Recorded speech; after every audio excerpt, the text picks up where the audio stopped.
So yeah, I'm going to do what Joanne's just done and try and do this in 10 minutes. So we'll see how we go.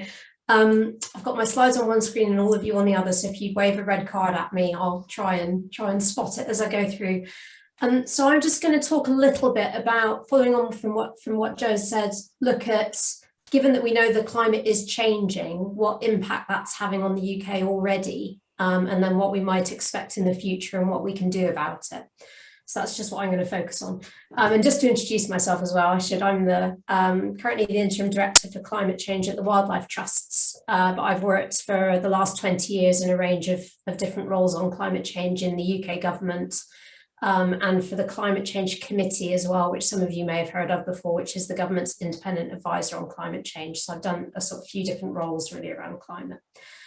So just to say, to start off with, as Jo said, we know the climate is already changing. And in that last graph that she showed you with the observed temperature, we could see that the global temperature has risen by about 1 degree or just over 1 degree, 1.1 or 1.2 degrees, which doesn't sound like a big amount to anybody that you would talk to about this. But we know that that's already leading to an increase in really extreme events. So it's when you think about what that global temperature means in terms of weather patterns, coming back to this day-to-day weather, where you get a much bigger variability in what's going on than you do with the global average mean temperature, if you like. And these are just two examples from this year. So these are very extreme impacts that we've seen globally this year at this 1 degree of warming.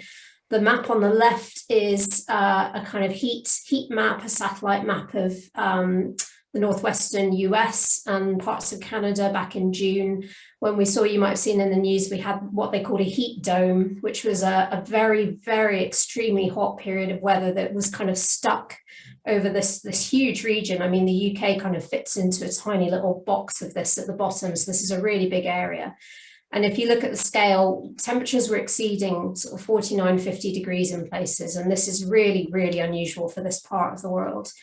And we know during that event, there were thousands of premature deaths from the extreme heat, but there were also, coming back to nature, millions, even billions of animals died during this event as well, including marine animals, where we had this marine heat wave happening in the ocean at the same time as it was happening on land. So this is a really unprecedented weather event, and what climate scientists can do is run climate models to try and work out how the likelihood of this kind of event is changing through time. And although with this 1 degree of warming we've already seen, it's still considered a very rare event, around 1 in 1,000. So a 1 in 1,000 chance of it happening in any given year. We know that the likelihood has increased from that kind of sort of background climate that Jo was talking about, and we expect that to increase even more, even with 2 degrees of warming. So if we get up to a global temperature rise of 2 degrees. And the map on the right, a bit closer to home, this was the very extreme flooding that we saw in western parts of North and Western Europe, again over the summer, that again led to well hundreds of deaths. And again, you might have seen some really sort of shocking, really, pictures in the news of looking at the impacts of this on destroying entire towns, destroying agricultural land. Again, it will have affected wildlife as well. And it was just a very, very extreme downpour that just carried on for hours and hours. So this is the sort of thing that we're starting to see more and more of. And we can tell that these things are being made more likely because of climate change. So if we look at the UK, now, obviously, don't worry about the keys on these maps or anything, but this is just to show you the kinds of things that we expect to happen and that are already happening across the UK. So if we think about how our weather is changing, what we're expecting to see in Southwark and all across England and the rest of the UK is hotter summers, hotter winters as well, warmer winters. We'll expect more periods where we have very intense rainfall and flooding, whether that's kind of flash flooding that you see in the summer, or winter flooding where the ground's already saturated and you get a lot more sort of river and coastal flooding in the winter with storm activity. But other times we'll expect it to be very dry. So you'll have a much bigger range of what's going on with rainfall. So hotter, wetter and drier, oddly, but also more wildfire. So we've seen big wildfires, if you remember the fire on Saddleworth Moor a couple of years ago, which was up on a big peatland just outside Manchester. That sort of thing as well is going to become more common in the future. And what we try to look at when we're studying these things is to say, well, what's happened already? These are the maps on the left-hand column here. What might we expect to happen by 2050? And for that, we use what we call a 2-degree level of warming. So another degree again over what we've seen so far. And that's more or less roughly the sort of the lower end of what we can expect to happen if we reduce our greenhouse gas emissions really rapidly. If the whole world starts to reduce their greenhouse gas emissions really rapidly, we will still see increased impacts by 2050.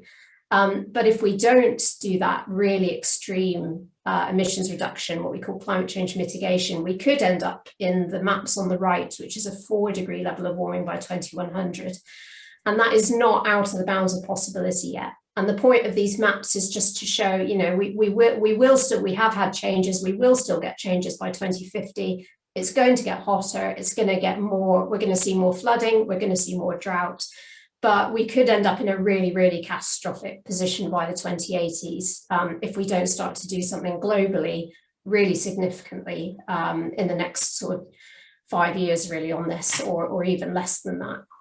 And the impacts for 2050, the ones in the middle, are still very significant. So these are not things that we might not notice. If you think about those examples I just showed you for 1 degree of warming, if you expect all of that warming to happen again, these impacts are really significant, and we need to adapt to this changing climate that we're seeing as well. So adaptation, protecting ourselves more and building our resilience to the changing climate is a really important thing to do alongside reducing our emissions.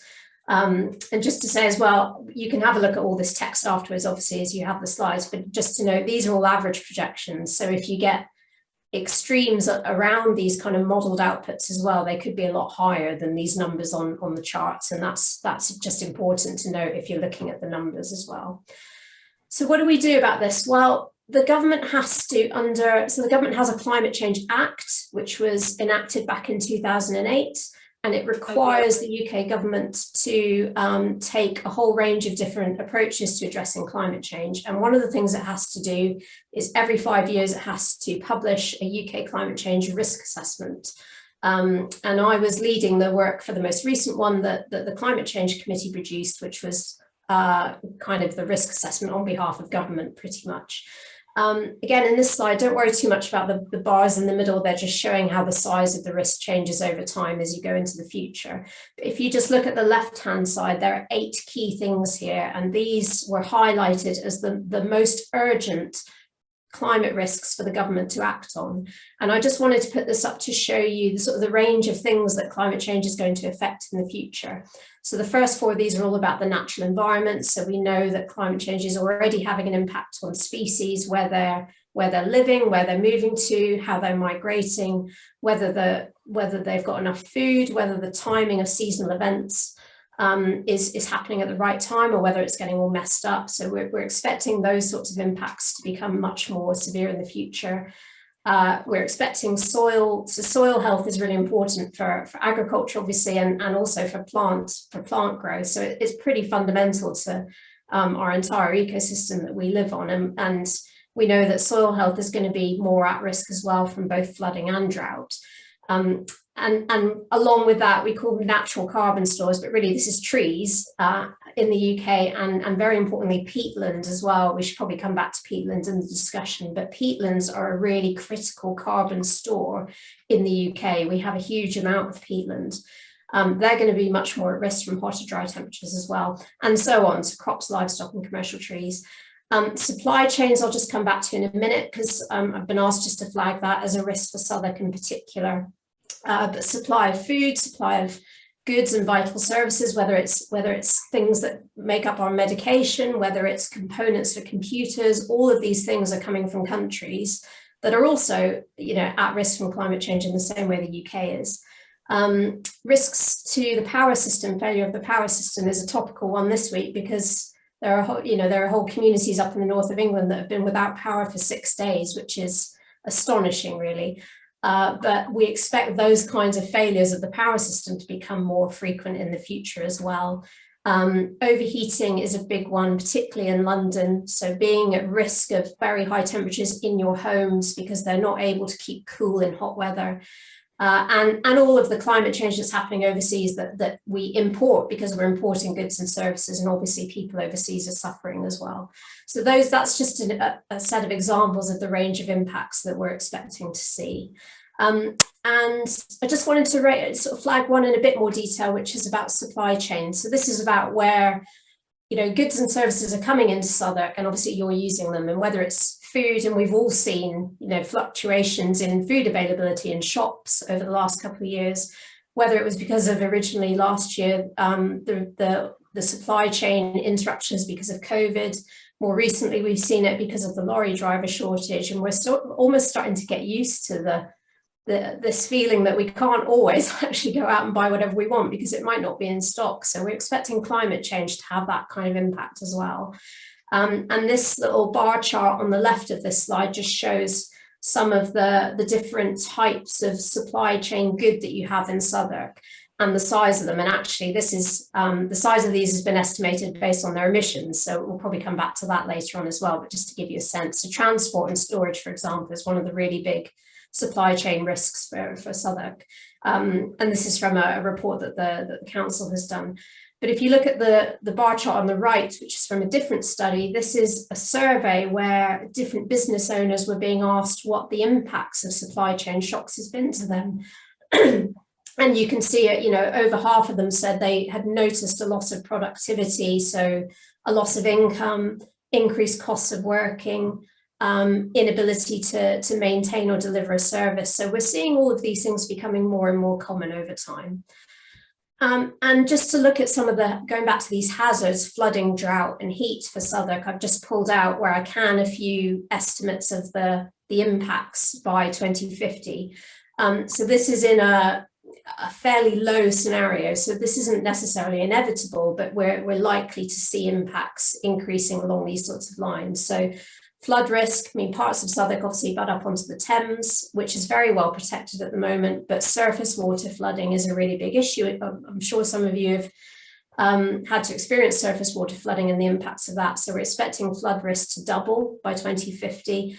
The number of people at risk of heat, premature death from extreme heat could triple by 2050, particularly older people and those with health conditions like heart and respiratory conditions.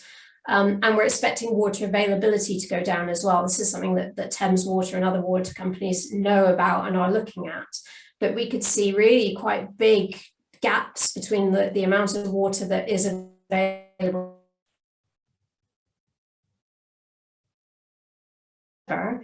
if we do very high levels of what we call mitigation, which is reducing emissions globally. It's really important that the global response is there because the impacts will be dictated by global action on climate change. And we see very high levels of adaptation. We can change this picture. So this isn't inevitable that this is going to happen, but we need to see both of those happening together. Okay, I'll stop there.